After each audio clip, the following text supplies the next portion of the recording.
Abre la mente y cruza los mares, conexiones globales, historias sin pares.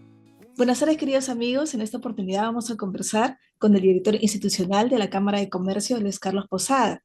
Bienvenido, Carlos. Muchas gracias por aceptar nuestra invitación. Gracias, Ivette. Un gusto estar con ustedes. Muy Querido amable. Carlos, un favor, ¿podrías recordarnos cómo se internacionalizó nuestro país, por favor? A ¿Cómo? ver, bueno, mira, en realidad todo el tema de la internacionalización y la política de Estado, inclusive hasta 30 años, ha permitido que de alguna manera nos conectemos al mundo. El Perú era un país muy desconectado en términos tanto de comercio exterior, de posicionamiento, de imagen, de identidad y de identificación a nivel internacional. Y a raíz de esta política de internacionalización, que de alguna manera la podemos graficar principalmente por los tratados de libre comercio. Esto nos ha llevado a que el Perú pueda aumentar su capacidad de llegada en todo sentido a los más de 7.000, 8.000 millones de personas que hay en el mundo. Entonces, esto nos permitió iniciar una cruzada, como te digo, una política de Estado. Esto no tenía nada que ver con los gobiernos, esta era una idea de que el Perú tenía que estar presente a nivel internacional y se toma la decisión de hacer un upgrade en cómo se negociaban los términos comerciales luego de que Perú ingresó a la OMC en el año 95 y luego en el año 98 a APEC, que fue un paso clave. Eso fue en la época de Alberto Fujimori. Ujú. Ahora, no tiene nada que ver con política, son simplemente hechos. Lo cierto es que en el año 2002, 2003, el Perú decide dar un salto de lo que eran sus relaciones básicamente a nivel de la comunidad andina y a nivel de ALADI, con países sudamericanos, a dar un paso muy grande a negociar un tratado de libre comercio con Estados Unidos, que es la primera potencia mundial, ¿no? Económicamente hablando. Y ese gran salto es el que hace que inicialmente hubiese reacciones contrarias. Decían, no, negociar con Estados Unidos va a acabar con el mercado, nos van a invadir, van a acabar con la producción nacional, la industria local va a quedar quebrada, los productos agrícolas van a desaparecer, los medicamentos van a ser impagables, etcétera, etcétera, etcétera. Y había un 80, 85 y en algunos lugares hasta 95% de gente que se oponía a los tratados de libre comercio, particularmente empezando por el de Estados Unidos. Lo cierto es que ha pasado la historia y los años han pasado. Ya quedó demostrado que todos, absolutamente todos los tratados de libre comercio, considerando que el Perú es un país en desarrollo, es un país pequeño económicamente hablando respecto a otras potencias, el Perú ha sido el gran beneficiado. Gran beneficiado, ¿por qué? Uno, porque ha permitido incrementar el comercio exterior. El Perú exportaba más o menos, para que te des una idea, en el año 2000, 1998 aproximadamente, unos 6.000, 7.000 millones. Hoy día exporta más de 75.000 millones. O sea, 10 veces más. ¿Por qué? Porque tienes más de 22 tratados de libre comercio con más de 60 países donde están las principales potencias mundiales: Estados Unidos, China, Japón, Corea, Unión Europea, en fin, Singapur, etcétera, etcétera, que te generan casi 4.000 millones de potenciales compradores en cada exportación que tú hagas, y por lo tanto se ha ampliado el mercado para que te compren lo que tú puedes producir. Número dos, al tener tratados de libre comercio bajan los costos de transacción y tú, como productor peruano, puedes traer insumos mucho más económicos de una variedad de países que antes no podías traer, y te permite hacer lo que se llama una producción cruzada. Yo traigo vía TLC de un país para producir conjuntamente con productos peruanos para exportarle con TLC a otro país. Eso me permite encadenamientos productivos, generación de mano de obra, generación de trabajo, generación de impuestos, o sea, recaudación. Pero sobre todo, ¿por qué? Porque el comercio exterior es una actividad formal. Por naturaleza, el comercio exterior es 100% formal. No existe el que hace comercio exterior informal. El que hace comercio exterior ilegal, que no se llama comercio exterior, es un contrabandista, un subvaluador, un triangulador, como lo quieras llamar, pero ese no es comercio exterior. Entonces, es una actividad muy formalizadora, incentiva la formalización, incentiva el crecimiento, incentiva la mejoría, el mejoramiento en tu calidad de producción y de estándares, y eso desmitificó, rompió el mito de que los peruanos no podían. nos dimos cuenta que sí podíamos, y sí podíamos llegar muy bien a Estados Unidos, muy bien a Europa, muy bien a China, muy bien a Japón. Hoy día Perú es el principal exportador de berries, por ejemplo, de arándanos, al mercado norteamericano. Paltas, uvas, mangos, t-shirts, medias, en fin, mil cosas en una situación que antes no teníamos. ¿Y por qué? Porque estos países tienen capacidad de compra. Entonces, para graficarlo en sencillo, ¿Perú produce uvas? Sí. ¿Qué pasa si cada chino nos compra una uva? Son 1.500 millones de uvas. ¿Qué pasa si un europeo nos compra un polo cada uno? Son 500 millones de polos. ¿Qué pasa si un norteamericano nos compra, no sé, medias? Son 320 millones de medias. Imagínate eso, es una cantidad tremenda respecto a lo que un peruano podía producir en Perú para vender únicamente en Perú. Entonces, la actividad de internacionalización genera eso, una capacidad expansiva natural de crecimiento, de aumento, de posicionamiento, por lo tanto, de generación de mano de obra, porque cuando al Perú de repente localmente le puede estar yendo un poquito mal, si a nivel internacional las cosas van bien o los mercados están bien, tú vas a poder colocar tu producción sin ningún problema y salvar situaciones que localmente no se podrían salvar. Por otro lado, ha generado mucha inversión. Uno de los pilares para el crecimiento del Producto Bruto Interno peruano, o el PIB internacionalmente, como se le conoce, son cuatro cosas que hacen crecer el PIB. La inversión privada, la inversión pública, el consumo local y lo que se llama, en este caso, exportaciones o el comercio exterior. Y por eso es que al Perú en los últimos años le ha ido bastante bien. De hecho, nosotros hemos crecido prácticamente de manera continua, salvo en el caso del COVID y en el año pasado que hubo un 0,6 de caída. Hemos crecido básicamente porque ha habido incremento de inversión, incremento de exportaciones, incremento de consumo. Y la inversión pública ha estado mal que bien en algunos años. Eso hace que crezcas año a año. Pero las inversiones, el inversionista, si bien es un inversionista como cualquiera en el mundo, que toma decisiones bajo riesgo, todas las inversiones y toda la actividad empresarial tiene algún riesgo, pero tiene que ser un riesgo controlado, un riesgo sobre normas claras, sobre un ambiente predecible y sobre seguridad jurídica. ¿Qué cosas hacen los TLCs también, o la política de internacionalización? Te da ese marco de seguridad jurídica. Entonces, antes, por eso, para el Perú era muy difícil traer inversión. Ahora, si tú eres un, Reglas del juego, claro, ahora tú sí. eres un inversionista de Japón, tienes un TLC que tiene un capítulo especial de protección de inversión. Eres de Estados Unidos, eres de Europa, eres de China, eres de, en fin, Canadá, México, Chile, Argentina, con todos tenemos TLCs ahora. Entonces, tienes estas disposiciones que trascienden cualquier locura que podamos hacer a nivel local, eventualmente una ley local o algún congresista por ahí que se le ocurre una locura y se aprueba una ley de estas que salen desde medianoche. Bueno, en la relación bilateral prima el TLC. El TLC, dicho sea de paso, es una ley, o es un tratado con rango de ley supranacional que inclusive tiene preeminencia sobre cualquier ley local. Entonces, en el fondo se ha hecho eso, se le ha dado una garantía tremenda. El Perú está jugando en las ligas mayores, se compromete a nivel internacional con unos estándares súper altos y por eso es que ahora podemos ver inversiones muy grandes, ¿no? O sea, tenemos inversiones norteamericanas, inglesas, japonesas, chinas, españolas, francesas, en fin, o sea, no sé, la carretera central, que ha sido un proyecto postergadísimo durante muchos años, bueno, ha sido otorgado a una empresa francesa con capital también peruano que está trabajando en la obra, entonces, o en el proyecto.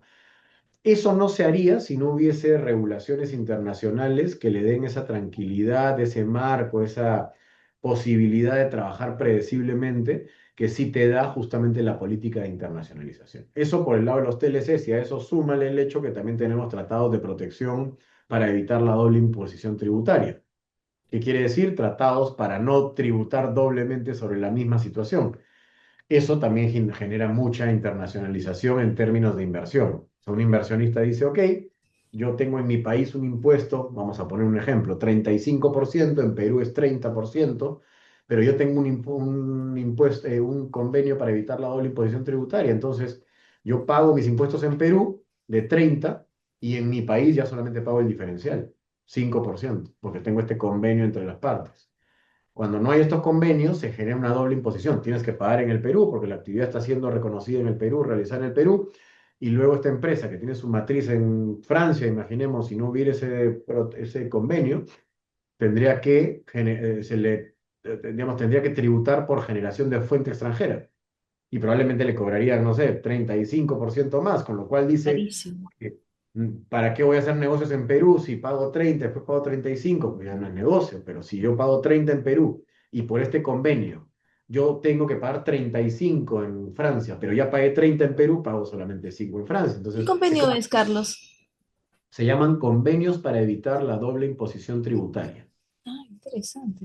Convenios que normalmente tienen los países justamente para no sobreimponer tributos o impuestos bajo este concepto de que en este tratado se recauda de manera similar el impuesto que corresponda para incentivar justamente un clima de inversión mucho más propicio, ¿no? Eso es lo que hacen las grandes empresas, por ejemplo, cuando tienen, van a China, Taiwán, que se lleva la mano barata, como se dice, tributan allí, luego tributan en su país. ¿Es eso lo que hace? No, lo que sucede es lo siguiente. Por ejemplo, Perú, nosotros no tenemos convenio de doble para evitar la doble imposición tributaria, por ponerte un ejemplo, no sé, no sé, pongamos un país, con Vietnam, ¿no? Entonces, nosotros por regla peruana tenemos que tributar por fuente de renta extranjera. Hay unas reglas que me dicen, si usted obtiene una renta por haber realizado un trabajo afuera, pero usted es una empresa peruana radicada en Perú, que ha enviado pues sus trabajadores, sus consultores, qué sé yo, a hacer un trabajo en otro país, pero a usted le pagan como empresa peruana, usted tiene que tributar acá en Perú. La Y tributaría acá doble. paga 30%. Pero resulta que mientras estás haciendo el trabajo en Vietnam, a tus trabajadores y a tu empresa que has abierto tu sucursal allá, le están diciendo también, como usted está haciendo un trabajo allá en Vietnam, también tiene que pagar X%. Si tienes el convenio para evitar la doble imposición tributaria, simplemente es como que todo fuera un solo país y por Claro, todos paga una sola vez, claro. en vez de pagar dos veces. Esos son los convenios que también el Perú tiene ahora. No con todos los países, se sigue trabajando para tener cada vez con mayor cantidad de países, para generar un clima mucho más atractivo. Y eso genera que muchas empresas cuando deciden invertir en Sudamérica empiezan a decir, a ver, si lo hago en Perú tengo este convenio, si lo hago en Colombia no lo tengo, entonces me voy a Perú. Si Chile no lo tiene, me voy a Perú.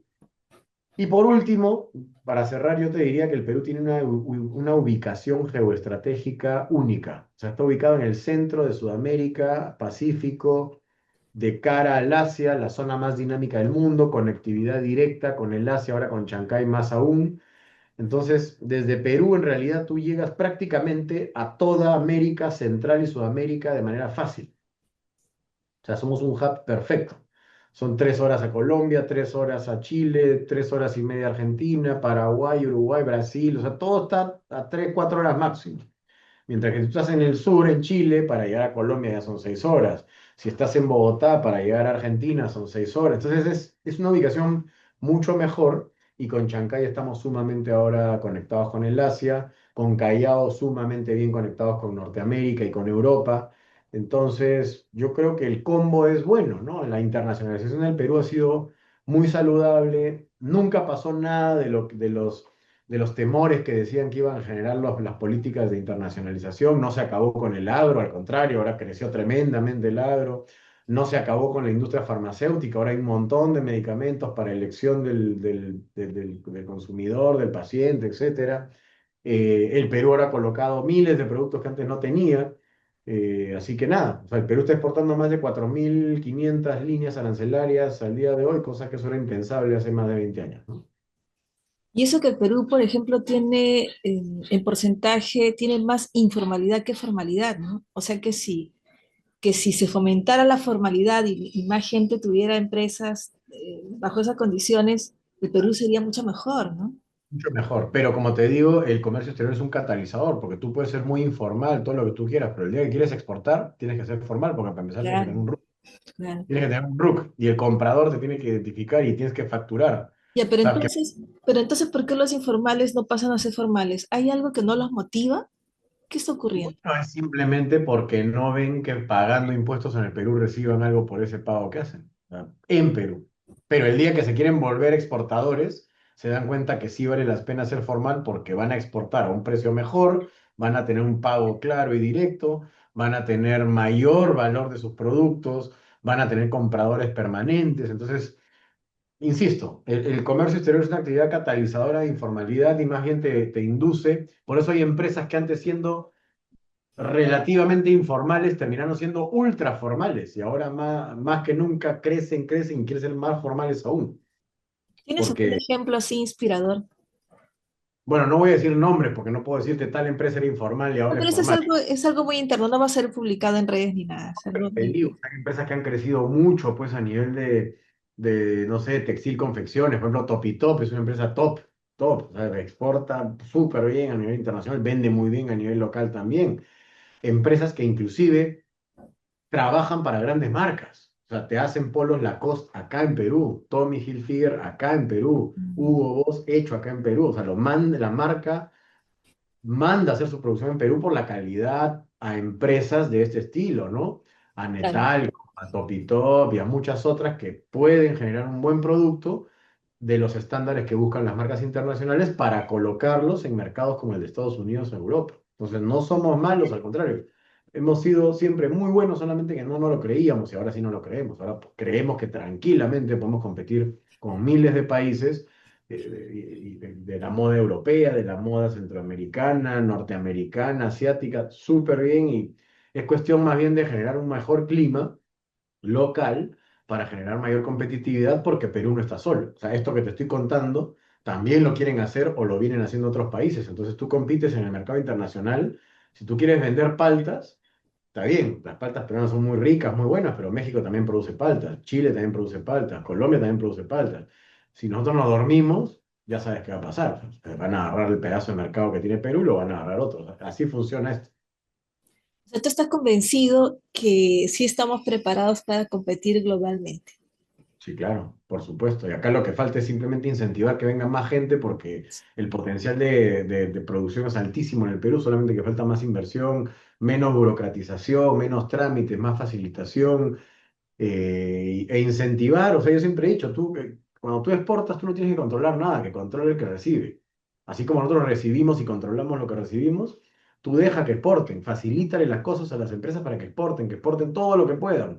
Cuando lleguen a destino, ya controlarán lo que tiene que llegar, pero no generemos problemas y trabas nosotros para actividades que, insisto, son 100% formales, generan mucha recaudación, generan crecimiento, generan mano de obra, generan bienestar y llega tangiblemente a la sociedad y a la población, porque esa es una gran ventaja del comercio exterior. O sea, sea cual sea la actividad, siempre necesitas mucha gente para hacer comercio exterior. Tú quieres exportar las paltas, perfecto. Desde que produjiste las paltas, el campo, regaste, fumigaste, empacaste, transportaste en el camión, llevaste al puerto, subieron el... O sea, hay mucho en el mucha actividad en el camino de comercio exterior para poder lograr que ese producto termine en otro país o que venga de un... Porque si viene de otro país, tienes que sacar la mercadería de un puerto, llevarlo a un almacén, despaletizar, dosificar, transportar, distribuir, o sea, se genera mucha mano de obra en el camino y todo eso es formal, porque lamentablemente para los informales, si quieren hacer comercio exterior, se van a tener que formalizar, no hay otra. Claro. No funciona el comercio exterior de manera informal. ¿Y cómo ves tú, cómo está afrontando la pequeña empresa? Porque estamos hablando ahorita de esos grandes exportadores, ¿no? Que generan Todo. millones, pero las Aplica pequeñas empresas, Todos pueden exportar, los pequeños también hay sistemas de promoción de export. El exportafácil es un régimen aduanero muy sencillo para poder exportar por mercancías de $5.000. Son pequeños paquetes, son pequeños envíos, pero finalmente tienen un buen impacto para una pequeña empresa. Yo te aseguro que es mucho más impactante positivamente para una pequeña empresa exportar $10.000 más de lo que estaba usualmente convencido de poder exportar, a que le digas a una gran empresa como Alicorp que exportó $10.000 más. Para Alicorp $10.000 no es nada. claro. Entonces el impacto tiene que ser medido en función al contexto, al tamaño de la empresa, a sus flujos. Entonces, si hay una empresa que estaba acostumbrada a exportar $5.000 al mes y ahora puede exportar 10.000, es mucho mejor Claro. que una empresa grande que exporta $10.000 más. Entonces, sí, el Perú tiene 99% de pequeñas y microempresas. O sea, las medianas, pequeñas y micro son el 99%. Esto es muy parecido en el mundo, ojo, ¿ah? También es así en la ¿Sí? mayoría. Pero lo cierto es que en el comercio exterior te tienes que encadenar productivamente. Muchas veces no tienes que exportar tú solo. Lo que tú puedes hacer es incorporarte en una cadena productiva de una empresa que ya está acostumbrada a exportar. Por ejemplo, si eres, no sé, Camposol, que exporta paltas, exporta uvas, exporta mangos, exporta berries, y tú eres un pequeño productor de berries, lo que puedes hacer es convertirte en proveedor de Camposol. Vuélvete un insumo adicional para la actividad de Camposol que ya los puede colocar y tú ya te despreocupas de buscar un comprador en el extranjero, que no es fácil. Pero puedes tener a un comprador permanente local que es un gran exportador que además va a comprar tu producción y te va a permitir incorporarte de manera continua. Tú vas a poder predecir tus flujos, vas a poder proyectarte en crecimiento y a medida que vayas creciendo vas a tener mejores condiciones, vas a poder abrir tus líneas adicionales e irás creciendo, te asocias con alguien. No, no es tan cierto esto de que de pequeño hay que exportar. Yo creo que todo es poco a poco, paso a paso, y lo ideal para las pequeñas empresas, si entran al mundo del comercio exterior, es entrar en la región, o sea, en países cercanos, Ecuador, Chile, Colombia, por un tema de idioma, por un tema de costumbres, por un tema de uso horario, por un tema digamos, que sea un ambiente muy parecido. Entrar a exportar ya a China, a Europa, a Estados En Unidos. ligas mayores, ¿no? Sí, son ligas mayores, son volúmenes mayores, o sea, Claro. porque un chino no te va a pedir, mándame 200 polos, te va a decir, mándame, no sé, 2 millones. Entonces tú vas a decir, oye, pues yo puedo confeccionar, yo estoy en Gamarra, puedo confeccionarte 100.000 polos en un mes máximo. Te va a decir, no, yo necesito 2 millones para dentro de una semana, Claro. ¿no? Entonces, así, Brutal. Wow, exactamente. claro. ¿Ok? Así que eso es, Ivette. Oye, Carlos, yo te y ahorita pa- al para, rápido. para, para- Bueno, es- sí. dentro de los desafíos que hay dentro de la globalización, o sea, todo me ha parecido súper fantástico y súper positivo, pero ¿qué desafíos ves tú también dentro de esto? Bueno, ahorita estamos pasando una turbulencia a nivel internacional, pues, ¿no? Con todo este tema de las guerras comerciales, hay un poco de proteccionismo, se han puesto en tela de juicio en algunos casos los tratados de libre comercio, particularmente con Estados Unidos, que ha habido como que un desconocimiento de estas reglas, no con los otros países. Entonces, los desafíos vienen por respetar las reglas. O sea, yo creo que el día que tú digas que no se respetan las reglas, todo queda en el limbo, nadie respeta nada y ahí sí se vuelve una selva. Entonces, el principal desafío es respetar las reglas. Y para respetar las reglas, si uno no está de acuerdo, existen mecanismos dentro de esas propias reglas para corregir la situación. Tú puedes denunciar un tratado, ojo, o sea, que no estás de acuerdo, denuncias el tratado y el tratado tiene unas reglas de conclusión. Lo que no puedes hacer es patear el tablero y decir, ya no quiero respetar el tratado, ¿no? Entonces, yo creo que el desafío viene por ese lado. Y el otro desafío importante en el caso del Perú es la infraestructura. Necesitamos una mayor infraestructura logística y de comercio exterior. No estoy hablando solo de puertos, ojo. Estoy hablando de carreteras, de zonas francas, zonas económicas especiales, polos productivos, parques industriales. O sea, todo lo que haga encadenamientos de manera fácil y que se genere el clima propicio para crecer en materia de comercio exterior. Entonces yo me iría en el plano local por tener una legislación mucho más promotora a nivel operativo y una mejor infraestructura, y a nivel internacional un respeto a los compromisos internacionales, tanto de la OMC como de los tratados que hemos negociado. Esos Perfecto. son los dos desafíos grandes. Si tú fueras presidente de la República, ¿qué harías para fomentar los negocios del Perú a No, nivel? lo que debe hacer un presidente de la República es viajar contra todo pronóstico, contra todo lo que sale en los medios, que no viaje, que no. Yo, por ejemplo, creo que un presidente lo que debería estar haciendo es promoviendo el Perú. Tiene que ir a buscar a los fondos de inversión, a los países, ir a promover. El mejor embajador de un país es el presidente. Te voy a poner un ejemplo. Cuando Intel tomó la decisión de ponerse en Costa Rica, hace unos años atrás, ahora, digamos, tenía una fábrica, la fábrica más importante de la región para chips, en ese entonces era gigante.